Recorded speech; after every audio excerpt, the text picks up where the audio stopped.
How are you doing? I hope you are all okay and ready to learn on chapter 4. This is the third online lecture, and this time we are going to learn about BJT DC biasing. It is chapter 4 in your textbook. Ready? Okay, here we go. So what is biasing? So, in order to understand biasing, it is perhaps helpful for us to revisit our example of an amplifier circuit. So, this is the circuit which we have discussed in previous lecture. This is an amplifier circuit. So, you have a transistor over here in the middle, and connected to its base is a microphone, and on the output you have a speaker. So, as you speak into the microphone turns your voice into tiny electrical signal, and it is then fed into the base, and the transistor amplifies that signal, and the output is collected at the collector, and the output is used to drive the speaker. So tiny electrical signal goes into the base, and outside of the collector, outcomes from the collector is big amplified signal. So you might wonder, where does that extra energy comes from? Because you know from physical law that energy cannot be created or destroyed. So that extra energy must come from somewhere. So give me a guess, give me an intelligent guess. Where does the transistor get its power to magnify its input signal? Where? Yes, that's right. It's the battery. So you have an external battery source here. It is connected to the collector, and it is this battery which gives power to the transistor to operate as an amplifier so that it can amplify the input signal, right? So this battery gives a certain specified DC current and DC voltage at which it bias this DC current and DC voltage bias the transistor in a specific region of operation which is specified by the designer, and then it can amplify. It can operate as either as a switch or an amplifier. So by definition, biasing is applying DC voltages to the transistor to turn it on so that it can amplify its input signal, or in our example it's AC signal. So once a desired current, DC current and voltage levels have been defined, a network must be constructed that will establish the desired operating point. So imagine yourself as an engineer. So your customer or your boss comes along and say, hey, I want an amplifier circuit, and that amplifier has to give me a DC voltage of this certain much, and a DC current and a current level of this certain much. And based on that specification, you design the biasing circuit, and these resistors, the 15 kilo ohm, the 2.7 kilo ohm, the values of these resistors are decided by you as the designer based on the specifications laid out by your customer or your boss. Now, in order to bias a transistor, the biasing of a BJT amplifier requires knowledge of both the DC and AC requirements and levels in the circuit. And if you want your BJT, if you want your transistor to operate as an amplifier, you need to operate it in the active region. But if you want your BJT to operate as a switch, you have to operate the transistor in the cutoff and saturation region. You have to switch between these two regions. And the following basic relationships for a transistor are required. They hold for NPN and PNP transistors, and it's best that you memorize these relationships in order to make it easier for you to analyze DC biasing. So the most basic one is VBE. For silicon transistor is 0.7 volt, and VBE is the voltage across the base and the emitter junction. Now I emitter is equal to beta plus 1 IB, which is roughly equal to IC. IE is roughly equal to IC, which is also equal to beta plus 1 IB. And IC is related to IB by the coefficient beta, because beta is IC over IB. So IC is beta IB. In fact, you can use this relationship here. You put it into this relationship here in emitter and you get IE is equal to IC plus IB.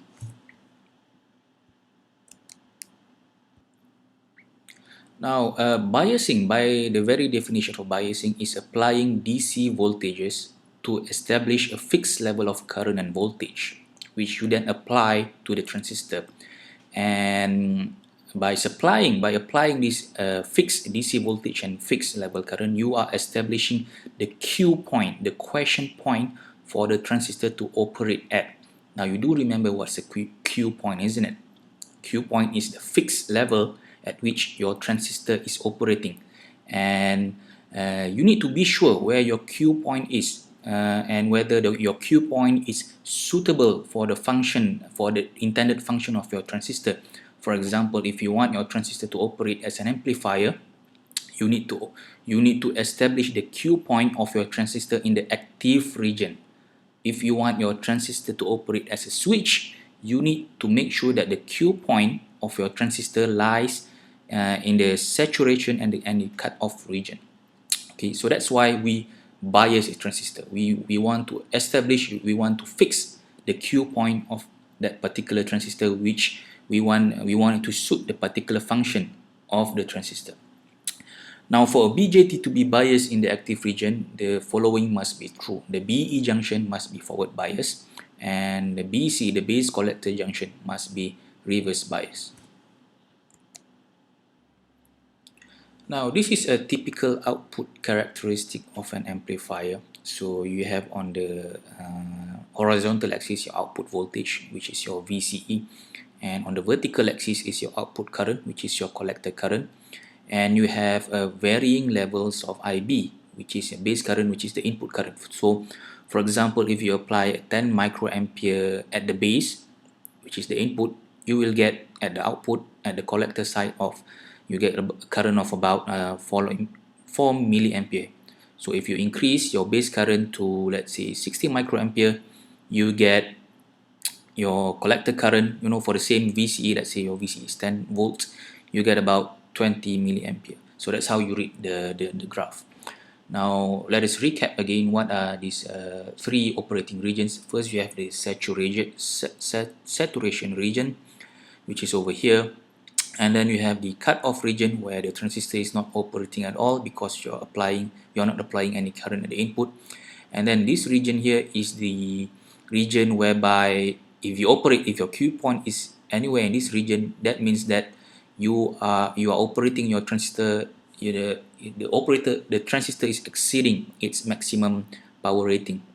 So usually the manufacturer will specify that the transistor can only be operated at a maximum power dissipation of, say, 300 millivolts. So these points along this curve here, this boundary here, is your maximum recommended power rating. So if you operate outside that point, outside this boundary, you have exceeded the recommended power rating, which can probably shorten the lifespan of your transistor. It can also damage your transistor. So ideally, you want your transistor to operate anywhere in this region, in the active region. Now let's recap a few points about the question point, or the Q point for short. So Q point is also called the static point. Static point is because we are applying a DC current and DC voltage to the transistor in order for it to be biased at that particular point. Now, the biasing circuit must be designed to set the device operation at any point within the active region, and the BJT device must not be operated outside the maximum limit. So in our case, the maximum limit is here. This is the boundary of the maximum limit. So your Q point should not lie in this region here, which is outside the active region. So this is the maximum power limit for your transistor. And the chosen Q point often depends on the intended use of the circuit. So if you want your Q point to, if you want your transistor to operate as an amplifier, you should operate it in the active region. And even in the active region, there are some points that have that are more suitable than other points. For example, the most suitable point for an amplifier is this point B and not point C and point D. All 3 points are in the active region, which you can operate your transistor as an amplifier, but the most suitable point in the active region for your transistor to operate as an amplifier would be point B, and I will explain the reason in the following slide. Now let us look at some examples of Q points, and let's examine whether or not they are suitable for your application, for the intended use of your transistor. So in this example, you have 4 examples of Q points. You have point A, point B over here, point C, and point D. So let's look at each of the point and see whether it is suitable. Now point A, it should be immediately clear to you that if you bias your transistor at point A, the Q point is point A, it is obviously of no use because it is always off. Your transistor is always off. You're not supplying any input current, you're not supplying any input voltage, so your transistor is not amplifying any signal. It's not giving out any output because it's not getting any input, it's not getting any power from your supply. Now let's look at point C. Now point C lies very close to the cutoff point, so there is concern that because you must remember that your input signal, your base current can vary from maximum to minimum. Your input signal, the base current, is an AC, so there's a maximum level, there's a minimum level. So in this case, if you operate your transistor at point C, the base current can only go low by about 10 microampere, lower than the C. If it goes lower, the transistor is cut off. The transistor will not be conducting. So there's a concern because you have to be sure that you are not applying a signal which is lower by 10 microampere from your C point, right? You can go further up. Your input signal can go further up. There's no problem. But if you go lower by 10 microampere, the transistor will enter the cutoff region, and will not be conducting. And also this region here, this region very close to the saturation, is actually quite non-linear, so you have non-linear amplification of your collector current. Now what about point D? Point D is over here. It is, but the problem is it lies very close to the region bounded by the maximum power rating.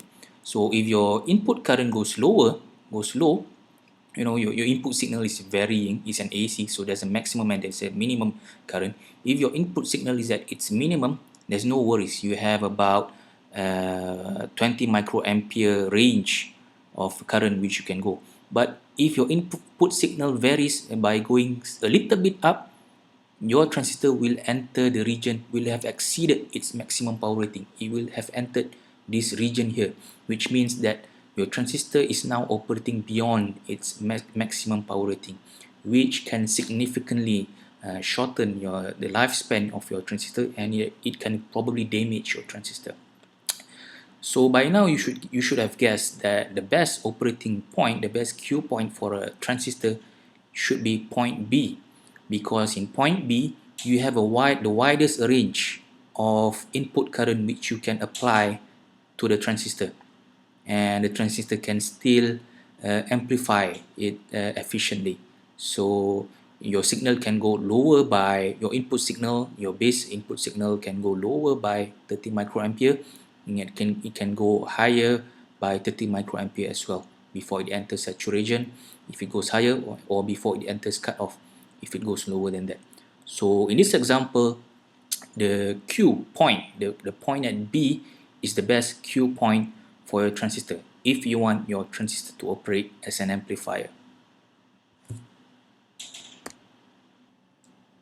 Now there are 4 ways of how a BJT can be biased. There are 4 bias configurations which we are going to cover in this course, but actually if you look at your textbook there are more than 4, but we are only going to analyze 4 examples, 4 different types of bias configuration. So the first type is fixed bias, second is emitter bias, the third is voltage divider bias, and the fourth one is the collector feedback bias configuration. Please do not be overwhelmed by the amount of configurations that you have to study. Essentially, they are all basically the same. The principle of analysis is the same. You use KCL and KVL. As long as you know your KCL, as long as you know your KVL, you can analyze any of these configurations very easily.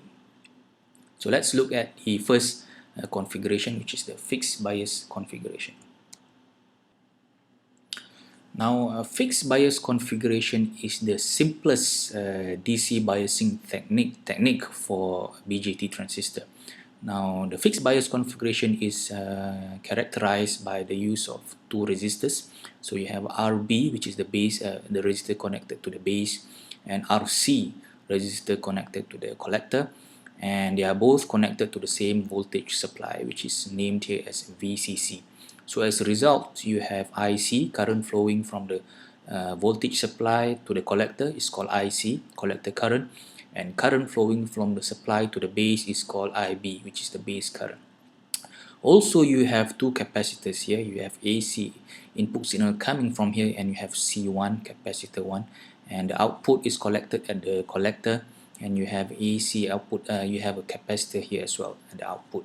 So C1 and C2 are called coupling capacitors because they couple the AC side with the DC side of the circuit.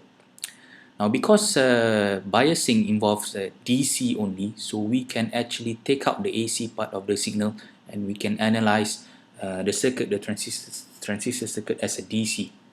So therefore, we can take out the capacitor because the capacitor, for DC capacitor acts as an open circuit. You should remember that by now, and you should understand why by now.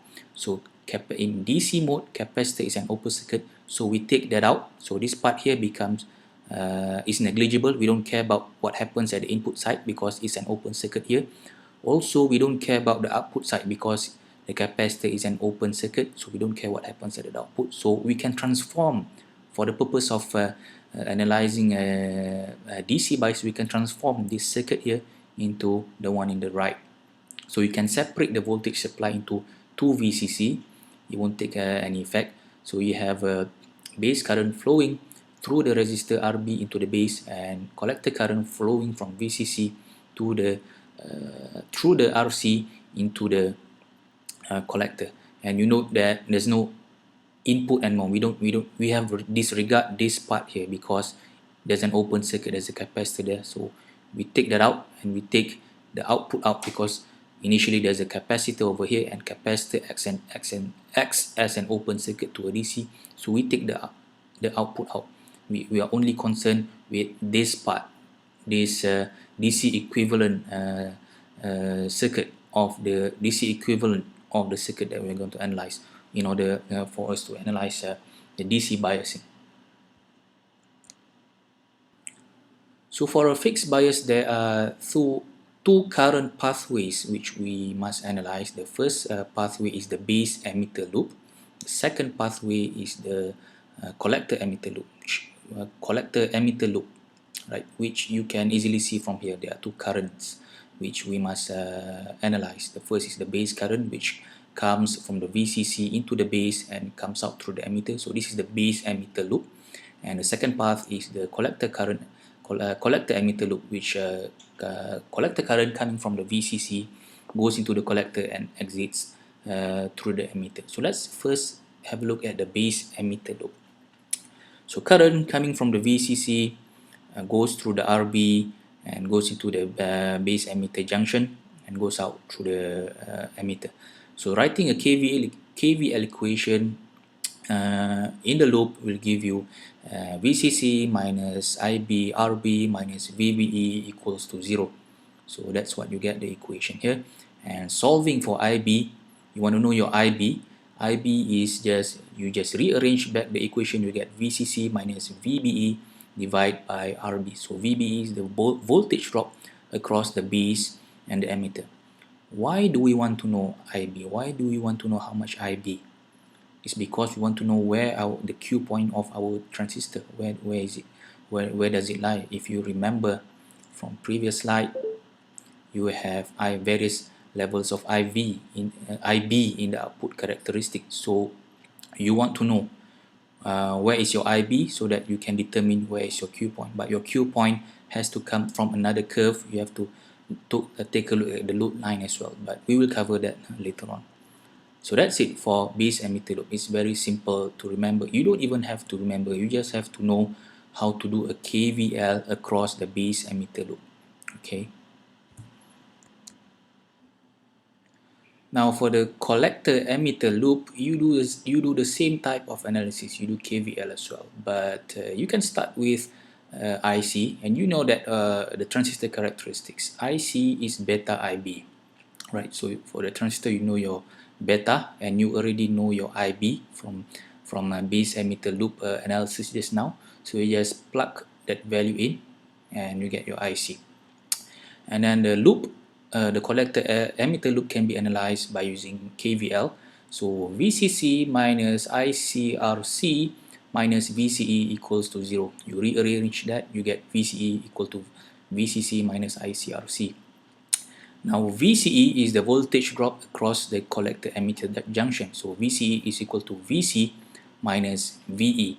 But in this particular bias configuration, you see that the VE, the emitter of the transistor, is directly connected to the ground. So VE is 0. If you put your voltmeter at the emitter junction, at the emitter terminal, and another probe, you connect it to the ground, you get 0. Alright, so VCE is just VC then. VC is just voltage across the collector, because there's no voltage drop across the emitter, because VE is 0. Similarly, VBE is voltage across a base and emitter, but because the emitter is directly connected to the ground, so your VBE is just VB, voltage at the base. So now you have your, by doing this analysis, you now know your IC and you know your VCE. You already know your VCE, so you are getting more information for you to know where is your Q point now. So when you do your base emitter loop, you analyze your base emitter loop, you know your IB, right? Which level is your IB? And then when you do your collector, when you do KVL at the collector emitter loop, you know your VCE, you know the operating point, what is the voltage across the collector and emitter. So it might be anywhere in this axis here. So you know your IB, you know your VCE, and you know your IC now. So the only thing left now is to do the load line. You want to know where your load line is, and the intersection between the load line and your IB will give you your Q point. Okay, so now that you know how to analyze a fixed bias circuit, you can study this example. This is example 1. You are given a transistor in a fixed bias, fixed DC bias configuration. You have RB, you have RC, you have the capacitors, and you know what to do with the capacitors. You just disregard them for DC analysis. So you are asked to find A, what is IBQ and ICQ. IBQ is the base current at your Q point. ICQ is the collector current at the Q point. Similarly, VCEQ is voltage across the collector and emitter at the Q point, and VB and VC as well as VBC. The solution is pretty straightforward, and it's even in your textbook, but we can do this together during lecture on Wednesday, right? So that's the solution, and this is another example. Also, we can discuss it during Wednesday lecture. Now next, we want to know what is the saturation current level for your particular, for fixed bias transistor. Now saturation current is the maximum current that can flow through the transistor with given that the circuit that you have. So the maximum current IC set, I collector at saturation, can be found by setting VCE, voltage across the collector and emitter, as 0. So you set VCE equal to 0, then you can calculate IC set, and it's pretty, it makes sense, because if you set VCE equals to 0, you are actually implying that the transistor here acts as a short circuit. You remember that in a short circuit, if you short circuit, you don't have any voltage drop across that part. So you set VCE equal to 0, then IC saturation can be found by simply dividing your VCC here, voltage supply, divide by the RC, and that's it. VCC divide by RC, and assuming that VCE equals to 0, you get your IC set. IC at saturation. IC set is the maximum current that can flow through your transistor given the amount of VCC and RC that you design for your transistor. Let us now proceed on how to do load line analysis for a fixed bias transistor circuit. Now, the network parameters define the possible range of Q points. So the network parameters here are your VCC, your RC, and your RB. So the values of these parameters, the value of your resistors and the value of your voltage supply, give you the possible range of Q points, which you can then pick any point along the load line, and the value of the points they give you IB, IC, and VCE. And when you do a load line analysis, you will get a load line, and that load line must be can be superimposed on your output characteristic of your transistor, and the intersection between your load line and your transistor current output characteristic gives you the possible range of Q points. And we will go through one example of load line analysis on a fixed bias circuit. So this is how a load line analysis for a fixed bias transistor looks like. So what you have here, the blue curves are your output characteristic of your transistor. It gives you various level of IB and various level of IC for that particular IB. And you have one load line here. This straight line here is called load line. And this load line, the slope depends on the value of your network parameters. For example, the IC, the point here, depends on the value of your VCC and RC. And the point here depends on the value of your VC. So first you find out what are these 2 points first. You calculate what are these 2 points, and you just simply connect the 2 points using a straight line.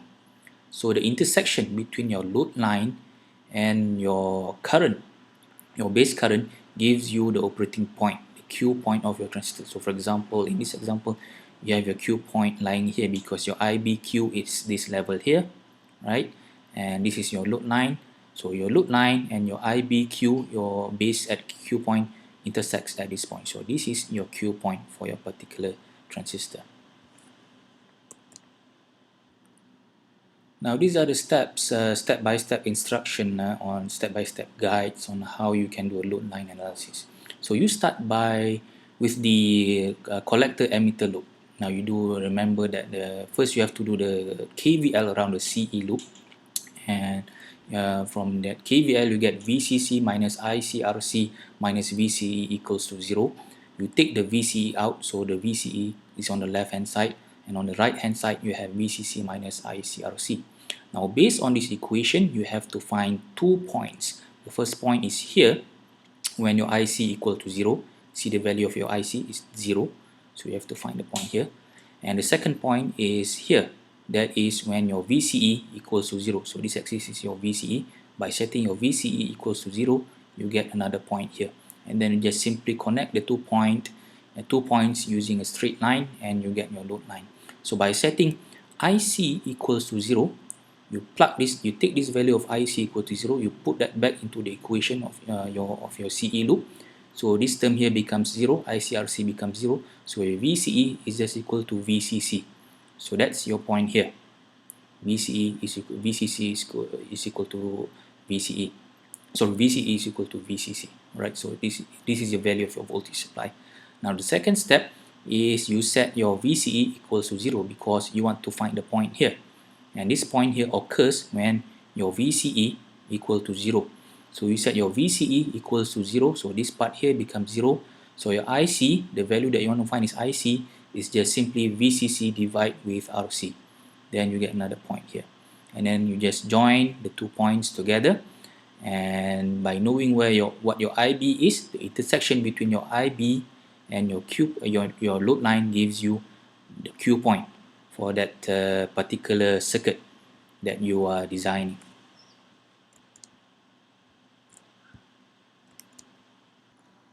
Now this slide is just a summary of why you do a load line analysis. Now you want to find the Q point, and the Q point is is the particular operating point of your transistor. So first you find your IB, the value that you choose, or the value of resistor that you choose for base, the RB sets the value of IB. So first you find your IB, and then you find your load line, and where your load line intersects with your IB give you your Q point, and from that Q point you know what is your VCE and your IC. Now the value that you choose as your network parameters, including voltage supply, resistor, determines where your Q point is, determines how your load line looks like. For example, the value that you choose for RB, the base resistor, determines what is your IBQ, your base equation point, your base Q point, right? Whether it's here or anywhere. Now, and the value, as you can see from this example, there are three values of resistor that you can choose from. R3 is bigger than R2, bigger than R1. So if you choose a a low value, so your point, your load line, one of your load line point is going to be higher up here, because VCC divide with a very small value, you can get very high value, very big value. If you increase the value of your R to a bigger value, your point, your load line point is going to drop downward. It's going to be here, and as a result of that, your load line, the slope of your load line changes. And because your Q point is the intersection between your Q point, your load line and your IBQ, as a result, your Q point will shift. Initially, your Q point may lie here, for if you use your value of R1, but if you increase the value of R, your Q point will shift downwards here. Alright, so these are the things that you must be aware of. And ideally, like what we have discussed just now, you want your Q point to lie in the middle here, right in the middle here, right in the middle of the active region. You don't want your Q point to lie here if you want your transistor to work as an amplifier.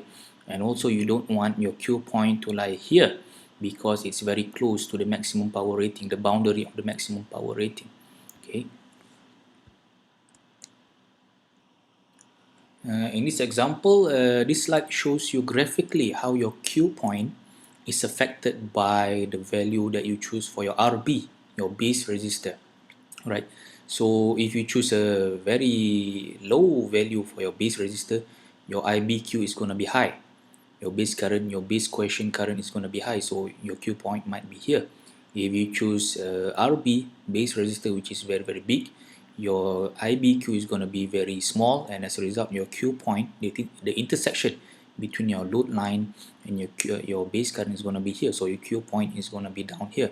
And so ideally, again, you want your Q point to lie in the middle of the active region, because it gives you the maximum swing. You can get the maximum swing of your base current, your base AC can get a maximum swing, and you can get maximum amplification. You don't get maximum amplification, you get effective amplification of your base current. If your Q point lies down here, you can inadvertently, you can accidentally drive your Q point down, your transistor down to saturation, because if your base current drops by another level. So that's why you want your Q point to be here. And this slide shows you how, graphically shows you how by changing the value of VCC, change your load line as well as your Q point. So if you choose your VCC higher, this is your load line, right? If you decrease your value of VCC, you use a lower voltage supply, this is your load line, right? So and as a result, your Q point can shift from here to down here. Okay, so that's important, that's the importance of load line. You want to know how your load line looks like. Sorry, that's the importance of load line analysis.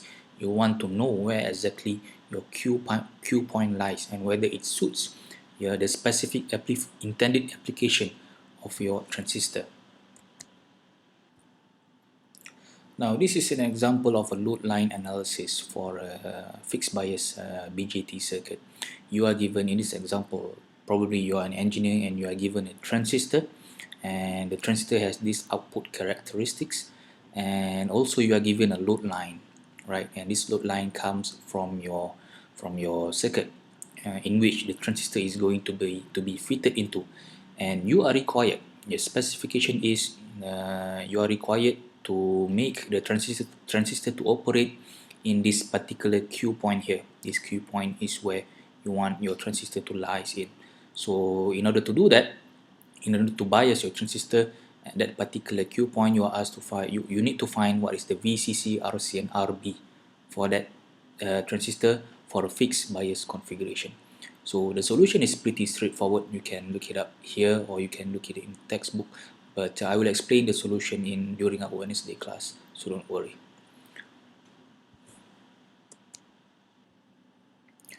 Now let us study the second bias configuration, BJT bias configuration, which is the emitter bias configuration. Now this is the diagram of an emitter bias configuration. Now you should notice that it looks exactly like the fixed bias configuration, except that you have an RE, a resistor connected to the emitter. Right, and the addition of RE can help stabilize the bias circuit against temperature variation. Now let's talk a little bit about bias stability. So a transistor can operate in many different temperature conditions. For example, if you have in a modern car, a modern car is controlled by many electronics, and if there are electronics, you can be sure that there are transistors in it. And if the transistor circuit is located in the engine compartment of the car, is going to be exposed to very high temperature, and this high temperature has an effect on the electrical characteristic of the transistor. So for a BJT, if it is exposed to a higher temperature, if the temperature surrounding the BJT transistor increases, the current will also increase, and this increase in current will cause, the collector current will also increase, and this increase in current because of the temperature is unintended, is not desired. It is because the current is increased because not of the amplification, not because of the base, but because of the variation in temperature, and that increase in current will cause damage to the transistor if it is not controlled. So in order to control it, in order to stabilize it against temperature variation, we add an RE and emitter resistance, which forms as some sort of a feedback loop of the transistor, which stabilize the current. So how does it do that? So let us just look at this equation here. This is from your BE loop, base emitter loop. So VCC minus IBRB, which is a VRB, VCC minus RBRB minus VBE minus IERE equals to 0. So if the temperature increase, your IE will increase, and as a result, this term here will increase. Now if this term increase, your VRB, your voltage drop across the resistor at the base, will go down. That means your base current will go down. So that's how you stabilize the circuit. If the temperature increase, the current at the emitter increases, but as a result of that, your VRB goes down. So that's how the transistor is stabilized against temperature rise. Now let us take a step forward to analyze an emitter bias configuration. So this is the diagram. It looks exactly like your fixed bias circuit, except that you have an RE, a resistor connected to the emitter. So you can bet that the analysis of an emitter bias configuration is going to be very similar to the analysis of a fixed bias circuit. So you have an RE, and the analysis of the circuit consists of two parts, just like we did for the fixed bias circuit. First part is the input loop, which is the base emitter loop, and then we use that result from the base emitter loop to analyze the output loop, which is the collector emitter loop. Now this is the analysis on the base emitter loop of an emitter bias configuration. But before I forget, I forgot to mention to you just now. So from the diagram, you can see two capacitors here, but because we are analyzing the transistor in a DC domain, so these capacitors act as an open circuit. So you can disregard whatever happens before the capacitor, which is the input part, and we can also disregard whatever happens after the capacitor, which is at the output part. So you transform that circuit there into this DC equivalent, and for now we will just concentrate on the base emitter loop because we're analyzing that loop first. So similarly, you do a KVL around this loop. So VCC minus IBRB minus VBE minus IERE equals to 0. So that's your KVL around that loop. And you can make use of your knowledge that the fundamental equation for transistor is that IE is equal to beta plus 1 IB, right? So IE is beta plus 1 IB. You really should remember this equation here. So you substitute the value of this equation for IE back into the KVL equation around the base emitter loop, and you get this equation there. As a result, you get VCC minus IBRB minus VBE minus beta plus 1 IBRE. So all of the terms as a result of combining this equation, substituting this equation into the KVL around BE loop, your terms here, the only current that you need to know here, the only current term that you need to know here is just IB. So that's the purpose, because you want to know what is IB. So what's left is only IB. The IE is eliminated. We have substitute that with an IB, right? So VCC minus IBRB minus VBE minus beta plus 1 IBRE equals to 0. So as a result, IB can be calculated by VCC minus VBE divided by RB plus beta plus 1 RE. So that's how you get the IB. The equation looks very similar for a fixed bias, like a fixed bias configuration, isn't it? For a fixed bias configuration, the IB is VCC minus VBE divided by RB, right? So that's for fixed bias.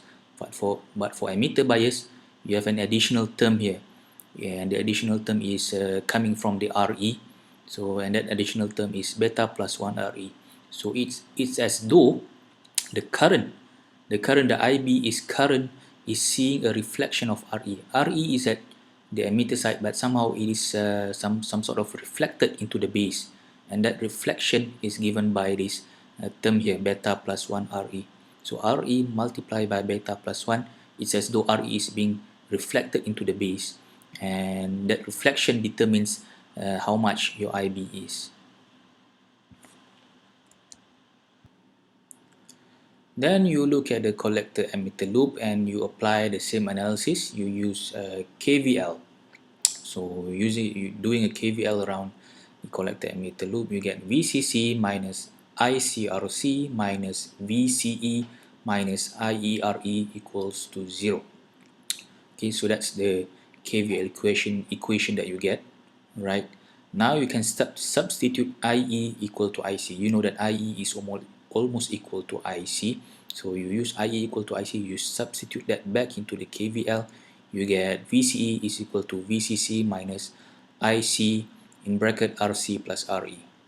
So the idea is that you just want to have one current term, you just want to have IC, you want to eliminate IE from the KVL equation here.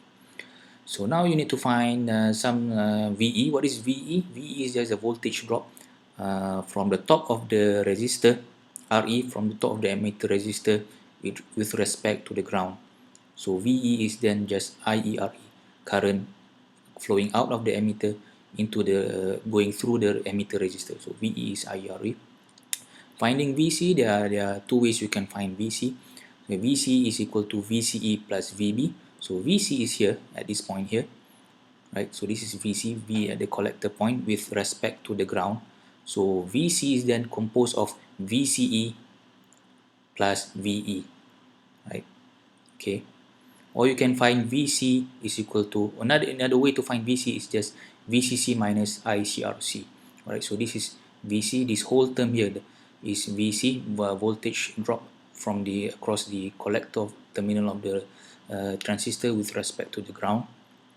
So you can find VC by VCC, which is your power supply, minus ICRC. Okay, you get your VC. And VB, similarly, VBE can be found by VCC minus IBRB, or VB is equal to VBE plus VE, because VBE is the voltage drop across the base and emitter. So VBE is equal to VB minus VE. So therefore, VB is equal to VBE plus VE. which you can probably look from here. Yeah, so VB voltage drop across the base terminal of the transistor with respect to the ground is composed of VBE, base emitter voltage drop across base emitter, and VE, voltage drop across the emitter with respect to the ground. Okay.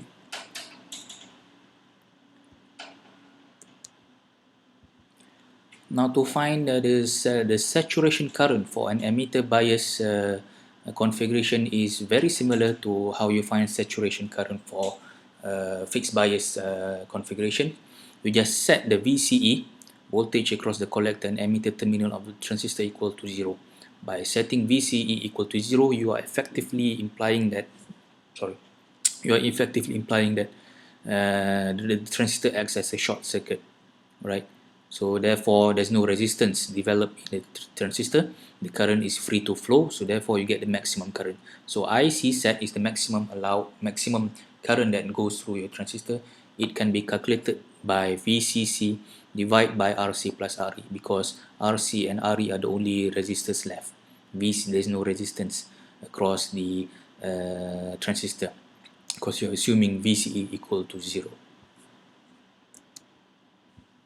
Now here's an emitter bias calculation example. It looks slightly complicated than the fixed bias example, but don't worry about it. You can study first. The example is in your textbook, so you can study beforehand, and also we will discuss the solution in class. Okay, so these are the solution. Alright, and then we are now going to discuss about load line analysis for the emitter bias circuit.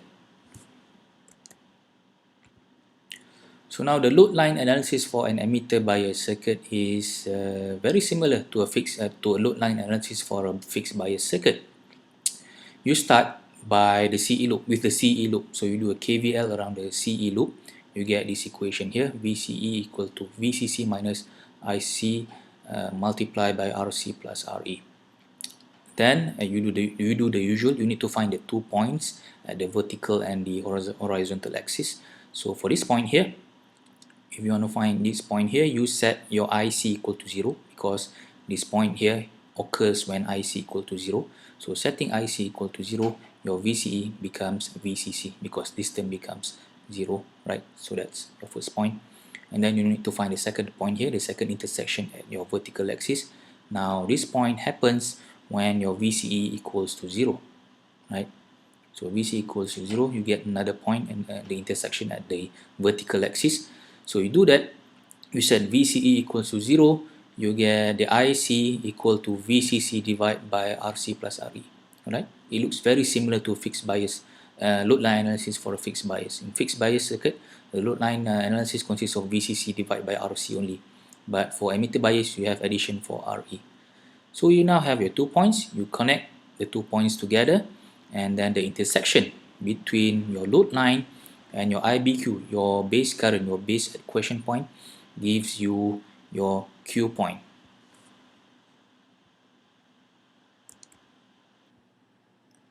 Now the third BJT bias configuration that we're going to study is called the voltage divider bias. If you look at this diagram, this is the voltage divider bias configuration for a BJT. And the only difference with the emitter bias is the addition of another resistor at the base, at the input section.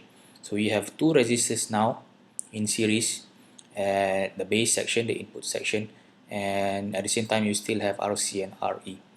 So this is the capacitors are still there. These are the coupling capacitors for the input. This is the coupling capacitor for the input, and this is the coupling capacitor for the output. Right. So let's look at how do we analyze this voltage divider bias. Now there are two ways. If you look at a textbook, there are two ways on how to analyze a voltage divider bias circuit. The first way is called the exact analysis, or the exact method, and the other method is called approximate analysis. And we are going to study the approximate analysis. Now for step 1, in order to do approximate analysis, you have to be sure that this equation holds for your transistor. So beta Re must be bigger or equal than 10 R2. So your R2 is here, right? And this condition usually holds, but it's best if you just check. So if you check that this condition holds, you can use approximate analysis. If not, you have to do exact analysis. And the second step is by modeling, by calculating what is Re, the input resistance looking into the resistor, and Rin is given by beta plus 1 Re. So this is Rin here, input of your transistor, input going into your transistor. This is Rin given by beta plus 1 Re. Alright, and Rin is usually a lot bigger than R2 or R1. Rin is a lot bigger, usually a lot bigger, many times bigger than R2. So therefore, we can assume that IB is very, very small. Okay, IB is nearly zero. So IB is just going through R1 and R2. It will not go through go into the Rin, because Rin is very, very big. You remember that the current flow favors the path of least resistance. So for approximate analysis, we are assuming that Rin is very, very big. We have to check Rin is very, very big compared to R2, and Rin is given by beta plus 1 Re. So because Rin is very, very big, IB is very, very small. We can practically assume that IB is equal to 0. So therefore, current coming from VCC is equal to I1 is equal to I2. I1 is equal to I2 because current coming from I1 will not go into the base, it will go straight to R2. So I1 is equal to I2. Then in step 3, you have to calculate what is the VB, the voltage applied at the base of the transistor. So if you look at the DC equivalent circuit of the voltage divider, you have R1 and R2, and there is a tap. The voltage that is being fed into the base of the resistor is taken from R2, from the top of R2. So voltage drop across R2 is actually the voltage that you apply into the base, right? Okay, and you know how to calculate what is the voltage across R2 using the voltage division rule. So VB is equal to voltage across R2, which is equal to R2 divided by R1 plus R2 multiplied with VCC, right? That's it. And VE can be calculated as well. VBE is equal to VB minus VE, voltage difference across base and emitter, and VE is VB minus VBE. And I emitter current can be calculated as well. VE, I emitter is just simply VE divided by RE. So here's an example of a voltage divider bias. It looks a little more complicated than emitter bias, but you know your KCL, you know your KVL, then you're gonna be okay. Now, sorry, this is the question. So you're given a transistor, you're given a beta with 140. We have the coupling capacitors which you can take out for DC analysis. So, and this is the solution, and we're gonna go through the solution together during lecture. So don't worry. Now, similarly, for saturation current, IC saturation, IC collector current at saturation for a voltage divider bias can be calculated by setting VCE equal to 0. So by setting VCE equal to 0, is acting as though it's just a wire, a short circuit. So IC set is just simply VCC minus divided by RC plus RE. We also must do load line analysis for a voltage divider bias in order to find where is our Q point. And the similarities is pretty similar actually between voltage load line analysis for a voltage divider and a fixed bias and the emitter bias. You just start with CE loop, and then you find the 2 points at the vertical axis and the horizontal axis, and then you join the 2 points together, and then you get your Q point. We can probably do one example of load line analysis for a voltage divider bias in class later on. Now, the final BJT bias, DC bias configuration that we're going to discuss is the collector feedback bias configuration. At first glance, you will notice that it looks very similar to a fixed bias configuration, isn't it? You have, sorry, emitter bias configuration. You have two resistors at the top, and you have emitter resistor. But there's a difference, and the difference is quite subtle. So if you look here, for a fixed bias for a fixed bias or for an emitter bias, the base is directly connected to the RB, and RB is directly connected to the VCC, right? But for a collector feedback, that's not the case. You have the base connected to a base resistor, and that base resistor is connected to the RC, and then only it is connected to the VCC. Right, so as a result, you have different current pathway, right? You have IC prime. This is IC prime. IC prime is the current coming from the VCC going through the RC, right? And then as IC prime enters this node here, it will diverge into two pathways. The first pathway is the IC, it's called the IC, I collector, I which goes into the collector terminal, and the second path is of course the IB, the current that goes into the base. So please take note of this.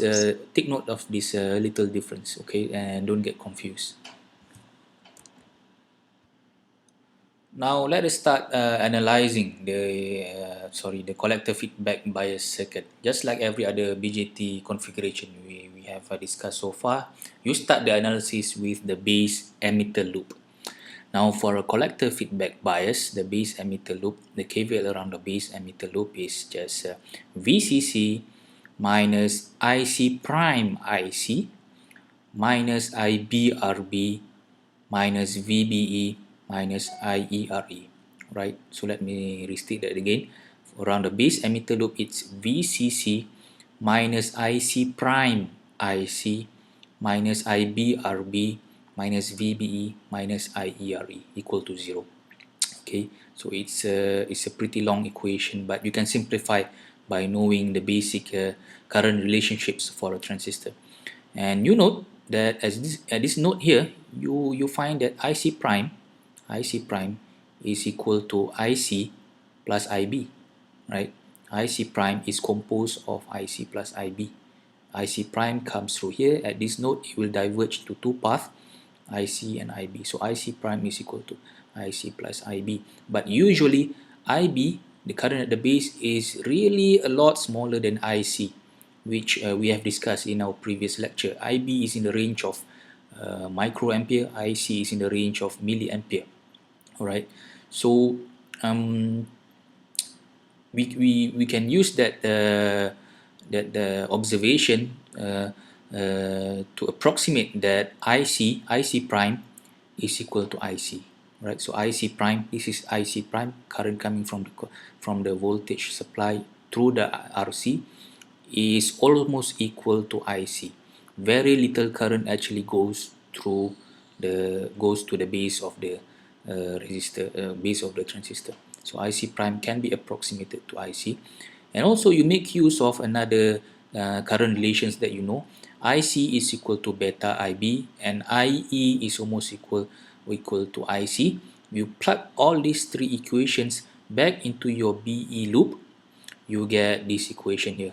And this equation, the reason why you simplify that is because you want your BE loop to only consist of one current term, and that current term is the current term that you want to solve, which is IB.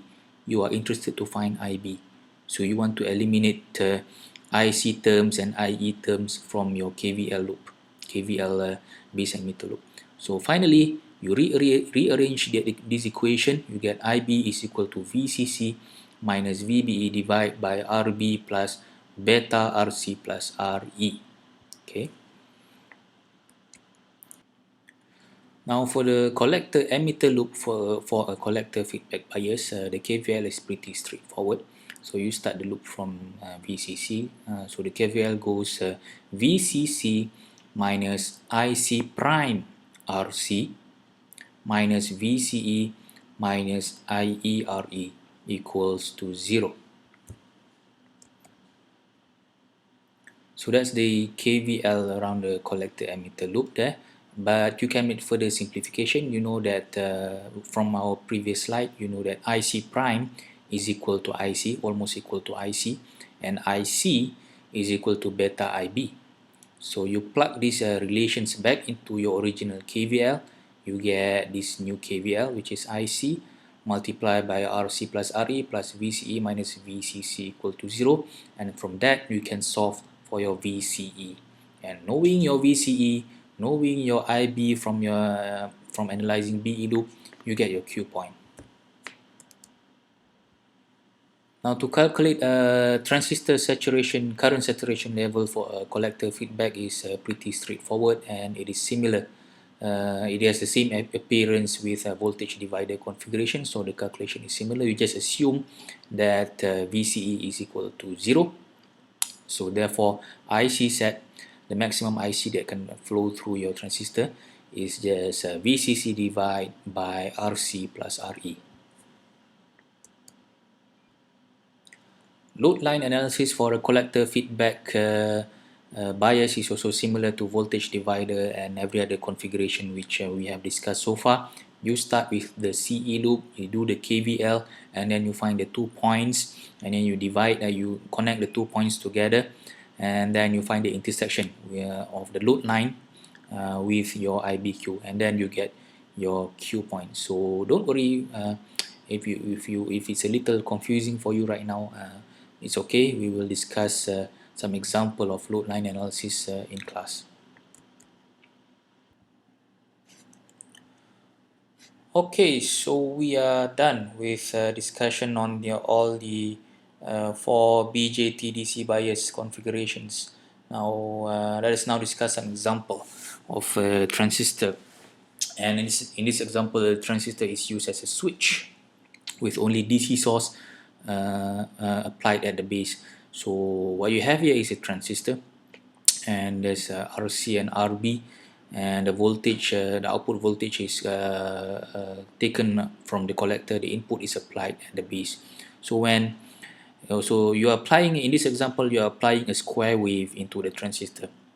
So take note here that when your input voltage is 0, so no current flows in, so the transistor is in cut-off region. So no current flows go through then if you apply in V in equal to 0, the transistor is not turned on, it is in cut-off region. So the transistor, you can imagine the transistor operating as an open circuit, it's an open switch. So as a result, whatever you get, VC equal to 5 volt, right? Can you imagine that? Can you see that? V in, no current goes through the base, so the transistor is not operating. The transistor is in cut-off, so the transistor acts as an open circuit. So VC is then directly connected to VCC, right? The current flows straight from the VCC right into the VC voltage at the output, because the current will not go through the transistor because the transistor is not conducting. It is cut-off region, it is an open circuit. Later on, when you increase the input voltage to 5 volt, the transistor is driven into saturation region, which I will show you why in the next slide. Saturation region meaning the transistor is fully conducting, it is acting as a short circuit, so current from the voltage supply will go right through the transistor as though the voltage transistor is a short circuit, so VCE is then at 0 volt. So if you take a output voltage from at this point here, you will find that the output voltage is 0, because the transistor is directly connected to the ground, and the transistor is in saturation region, and the transistor is fully conducting, it is acting as though it is a short circuit, VC equal to 0. So we measure, if you take a probe, a voltage probe, voltmeter, you point it here, you get output voltage equal to 0. Okay. So in order to operate the transistor as a switch, you need to bias the circuit in such a way that the Q point of the transistor switch between saturation and cut-off, saturation, cut-off, saturation, cut-off. Okay, so you do that by following these simple rules. First, you have to calculate what is the saturation current for that particular design of your transistor. So it is found by VCC divided with RC, and in order to make sure that your transistor is in saturation region, you have to be sure that the IB, the current that you supply into the transistor, is bigger than IC divided with VDC. and also there's some other consideration that you have to take care, so don't worry about that. So IC set is VCC divided by RC, and you must supply in order to drive in order to drive the transistor into saturation region. Your base current must be bigger than IC divided by beta DC. Alright, so that's your transistor characteristic, the blue line curve. This is your load line, right? Your load line for that particular circuit, and when, as you can see here, when your beta is 0, when the input voltage is at 0, right? So when it's at 0, so your transistor is not conducting, so it is in the cutoff region. Later on, when your voltage supply is increased to 5 volt, right, the transistor will be driven into the cutoff region. Right, so that's an example of a transistor operating as a switch. But also, when you design it, when you do design, you have to consider other non-ideal characteristic of the circuit. For example, the switching time. All right, the switching time, the moment when you apply a current to the transistor, it doesn't switch instantaneously. In fact, in real life, it takes some time for the transistor to, when from the moment it receives current, and to the time when it it conducts output. Okay, so there's a time lag, and these are some of the finer details that a design electronics engineer must take care, especially if you are designing a high speed application, for example, as a, I don't know, processing chip, the digital signal processing chip. So you have to be sure that your signal is not affected by this delay.